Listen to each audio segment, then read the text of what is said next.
So, hello and welcome.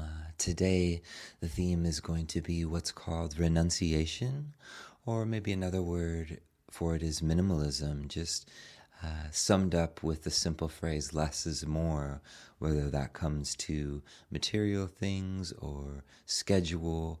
It's a way of practicing with simplifying. So, we'll start with a 15-minute guided meditation. And I just encourage you to find any way to sit that feels comfortable for you. And you can close your eyes if that feels supportive, or you can rest your gaze on the floor in front of you. And just bringing to mind this intention that for these next 15 minutes or so, we'll just be here, setting down having to be anyone. And we'll take a few longer, slower, deeper breaths just to allow the body and the mind to settle together.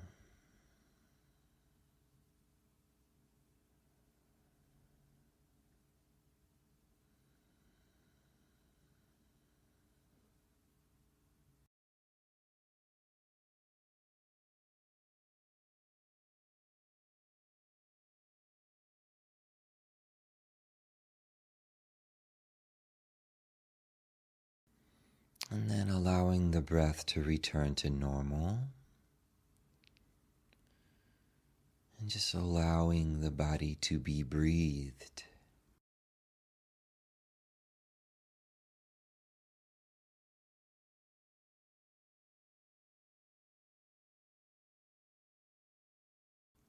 And we'll begin a process of letting go, of releasing, first with the body, so starting at the head, releasing any tension in the face or the forehead, relaxing the muscles. Is it possible for the eyes to even relax? Softening the muscles of even the thinking mind, the brain, and the muscles of the jaw, the tongue.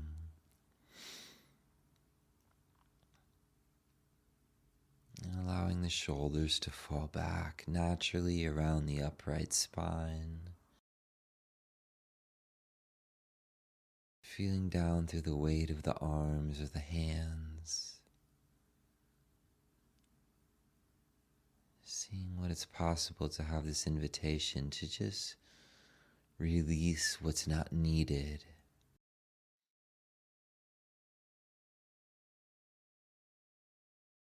Scanning down through the torso, the chest, and the belly.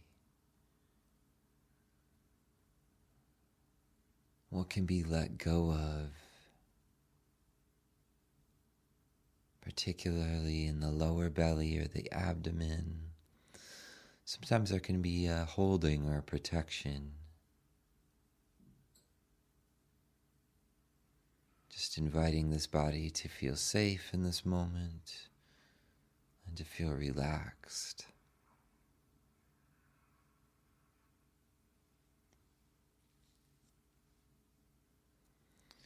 And then scanning downwards and sensing into the contact points with the cushion or the mat.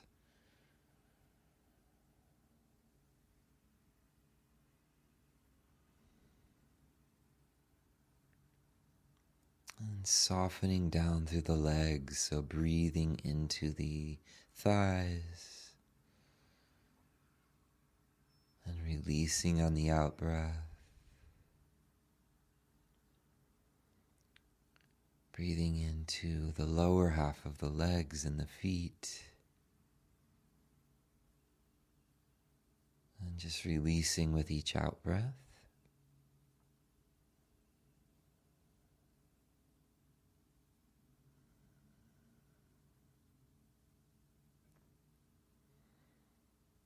And then just coming back to a wide awareness of the body.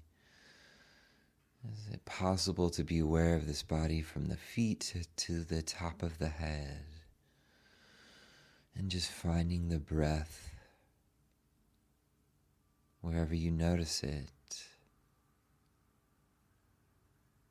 Perhaps at the nose or the throat or the chest or the belly.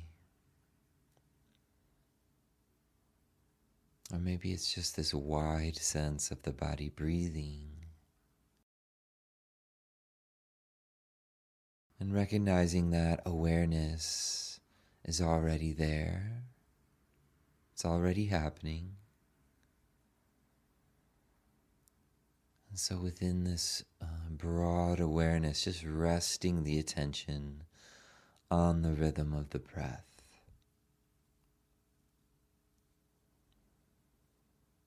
Staying with the full inhalation, the full exhalation,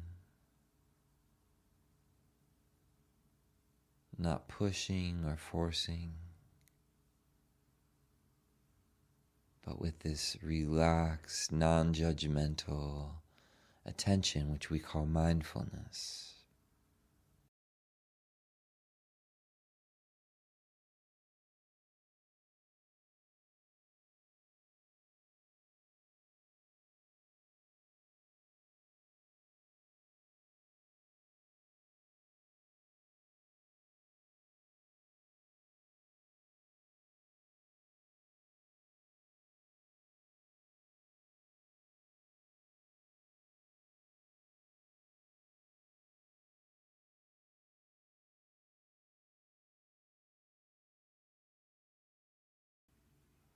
And noticing that this mind will want to think, it may be wandering, and not pushing away thoughts or wishing them away, but just noticing when the mind starts to drift and returning in a gentle way to the body, to the breath. Every recognition of the mind wandering is actually a moment of awareness, of mindfulness. So, no need to aim to be thought-free, but rather to be almost disinterested in the thoughts, dispassionate, a certain letting go, you could say, or a deprioritizing of the thinking mind as we bring our full presence to the breath in the body, here, now.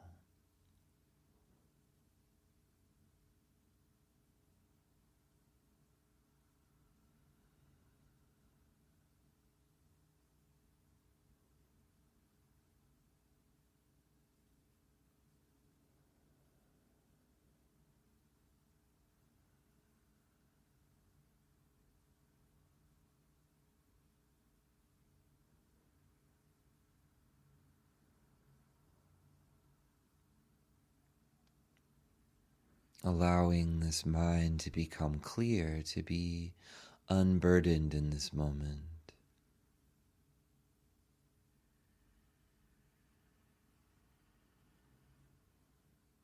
Rather than trying to force the mind into a state of mindfulness or concentration. What would it be like if that was already here?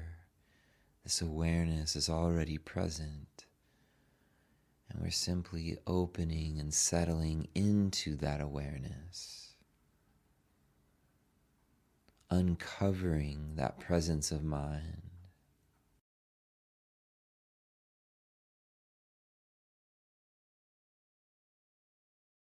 And tuning into what's here emotionally as well.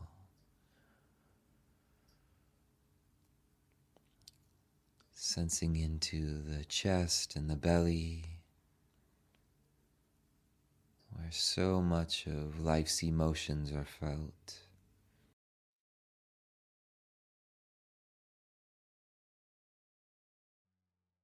Tuning in first to what's there. Is there maybe just a lightness or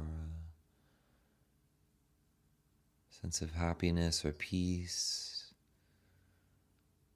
Or maybe there's some constriction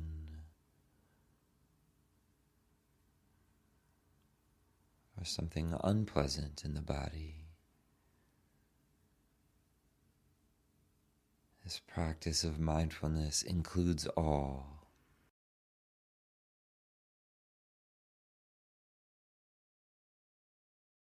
So allowing whatever's there to be there, but also releasing any attachment to any feeling at all. Noticing if there's any fixation of the mind or the heart on any kind of emotional state.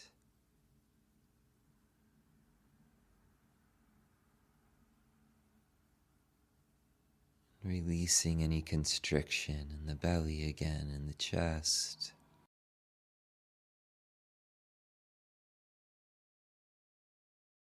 Noticing the effect that this can have on the mind.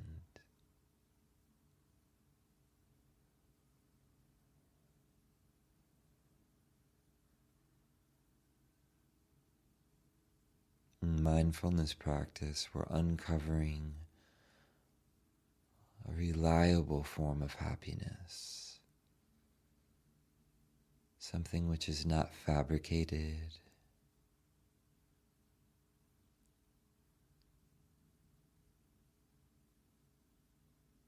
something which doesn't come and go simply like thoughts or emotional states. But we're uncovering this open and spacious awareness which is underneath. The mind which is released and cooled.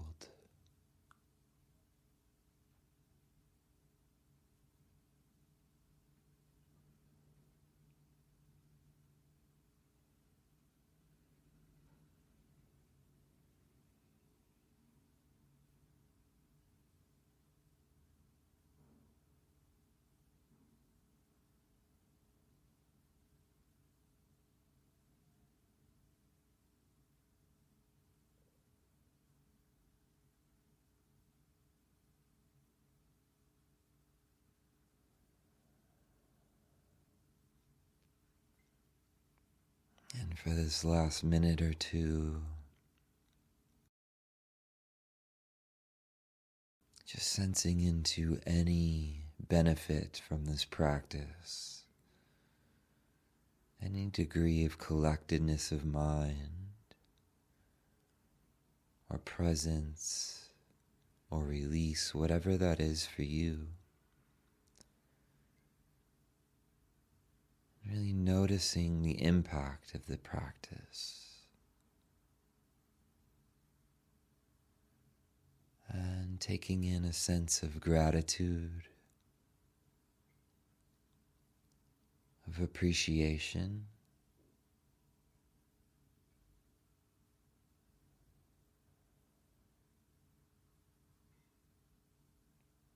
and opening it up. May any benefits from this practice be shared with those we meet in our lives today, with those we know or don't know. May this practice be for the benefit and for the sanity of all beings.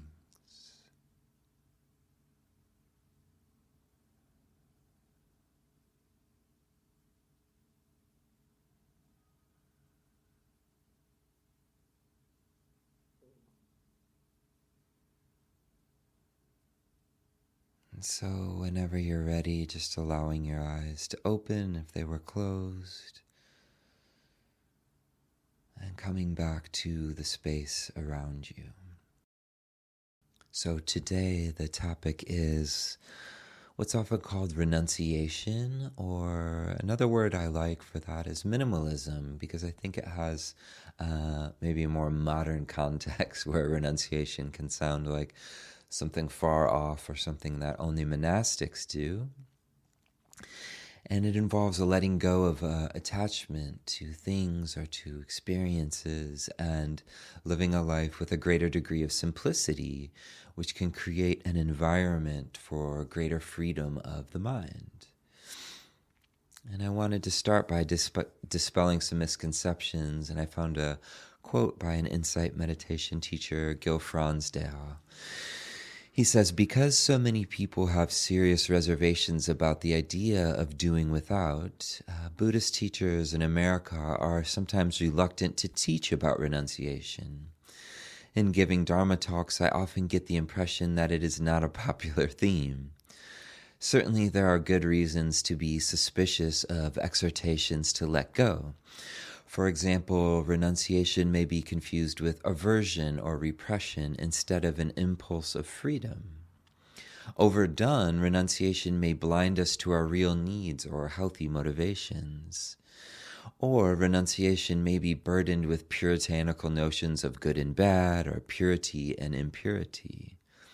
Most importantly, we may confuse the renouncing of things and experience with the essential work of renouncing our clinging to them. So, I wanted to pull out a few things from there. One, this is not a form of repression. It's not meant to be forced upon, need to, should, but rather an examining of what can be let go that will be of greater benefit. It's also not a denial of needs, right? There are certain things that every human needs, and there's no need to feel an undue burden to let go of things that are important. And then it's also not a judgment of good or bad necessarily, but an exploration of what can be beneficial for the mind. This will be a key theme we'll come back to today. And the key, which we'll get to, is the relinquishing of the clinging or the attachment to things or to experiences, and how that causes suffering. So I'm going to talk first about giving up things in a very direct way, doing with less, and then also that giving up of the attachment to them, and then also the relinquishing of behaviors which might be not supportive for the mind. So to start, why give things up? Why is this important? The idea is that there can be a joy in needing less. I had this experience recently of going through my drawers and getting rid of a lot of clothes that I didn't need.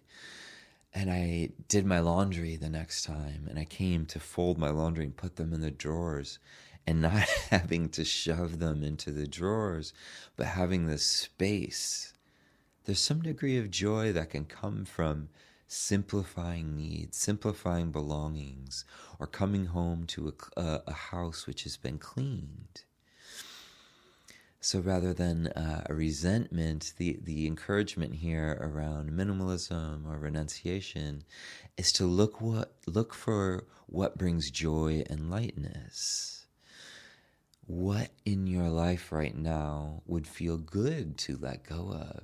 And I know sometimes it's just a matter of having the time to do this. So the encouragement here is to consider what can be released or given or offered to someone else. And then how does that feel to come home and to have a little more space? And what impact does that have in the mind to come home to a room or to a place which has a little bit more room? And then another area to consider is in making purchases. This is something I know I've been reflecting on a lot. Online shopping sometimes can make it easy to get many things at once. And one practice that I've been doing is when I'm shopping, it's often like I started looking for one thing, and then I'll notice there's 4 things in the cart and I'm about to check out. So a practice I've been taking on is what can I just take out at the end there before I check out? And that to me has been helpful as just a little way of checking What is it that I need or want? And what is it that I can just let go of in this moment and have a little more space and also spend a little bit less money? And also considering the environmental impact of purchasing things, of consuming things, not in a guilt trip sense. Of course, we need clothes, we need food, we need quite a few things to survive. But noticing this interplay between needing less and it also having benefits on the environment and on the larger world as well. So giving up attachment to things is also important and is maybe the key takeaway here. There's no way to live without things, right? We need them to survive. And so with a lot of things, it's not a means of giving them up, but finding a simpler relationship to that thing. One of the best examples of this is having a phone in the modern world. And there's so many ways of going about this. Finding a simpler relation or less less attachment to the phone. One thing I've found helpful is creating some good boundaries, perhaps like in the morning or the evening, from which I don't use my phone after a certain time in the evening, or I don't use it before a certain time in the morning, which just gives my mind a little bit of space. Especially in the evening time, to help me wind down and just let go of my attachment to what might be on the phone. And then also, even on the phone itself, simplifying sometimes the apps or the way the screen is organized. What apps can I get rid of so when I pick it up, if there's apps there that might be grabbing my attention in a way that feels not supportive for my mind, I can recognize that and either stow that app away or even get rid of it for a time.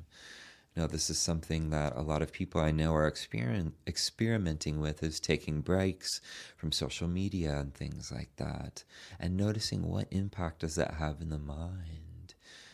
You know, a lot of these apps are designed, of course, to take our attention, to hold our attention. So any degree of simplicity or releasing attachment to those things can be beneficial for the mind. And then finally, what behaviors are there, or habits, you could say, that it would be helpful to either let go of or simplify? An example I wanted to share is a retreat setting. So traditionally in meditation retreats, one is asked to give up certain things like your phone for a day or a weekend, turning it off, not using it for a while, not watching TV, giving up sex for a few days or for a week, even having less meals. And I know that for people, sometimes this can sound like a form of repression or torture or something. But many people, myself included, have found immense actually joy and appreciation for taking some time, whether this is on a formal meditation retreat or maybe in a day. Having less things that are pulling in the mind can really afford a greater degree of presence for things like sitting down to eat a meal, walking from here to there. Because my mind isn't being pushed and pulled by certain behaviors, it can really support a greater degree of mindfulness. For me, a huge, my entry point, I guess you could say, into mindfulness was giving up alcohol, giving up drugs and substances, which was a long addiction for me. And it was incredible how giving up this one thing opened my mind to a whole new possibility of living. So I would encourage to consider for you, are there any habits or behaviors that feel like they pull your mind into mind states that are not helpful, not beneficial? And what would it be like to play with giving that up for a weekend or a day and noticing what happens to the mind? And sometimes it takes longer to reap the benefits. Sometimes it gets harder before it gets easier. And so there can be a difficult period of almost a withdrawal from that behavior, but then over time, start to notice, this was for my well-being. Another encouragement is to consider schedule. Things even like wellness can sometimes become a very structured or rigid schedule. I have to do this, this, this, and it can almost be like a pressure of like, I've got to go to the sauna, I've got to exercise, I've got to eat this way, I've got to do this other thing. It could feel like a lot of pressure. So sometimes even finding ways to simplify the schedule. And I find routine and ritual very beneficial, so I'm not knocking that. But is there a way in schedule to find a little bit more space so things don't feel rushed? So the key reason for encouraging this minimalism or renunciation is at the deep end of it, everything is impermanent, whether it's a behavior, whether it's a material thing. At some point, all of these things pass. And so this is a key aspect of mindfulness and of Buddhist philosophy, is bringing the mind into alignment with this truth, not in the sense of a morbid or a negative view, but bringing the mind into alignment with the passing nature of things. And coming to peace with less things can be a way of releasing the mind from attachment or needing to have things, which at the heart of them are impermanent. And the Buddhist teachings, as I mentioned in the meditation, point to a refuge which is more reliable, towards something which is unconditioned or deathless, something which is sublimely peaceful. So it's not to say, again, that we have to get rid of things, but how can we release attachment to things, simplify habits, to support an environment which is conducive for the mind in discovering a deeper peace. So this is what I have to share for today. I always appreciate you listening. And if you found this beneficial, I just encourage you to subscribe and to continue coming back. Thank you.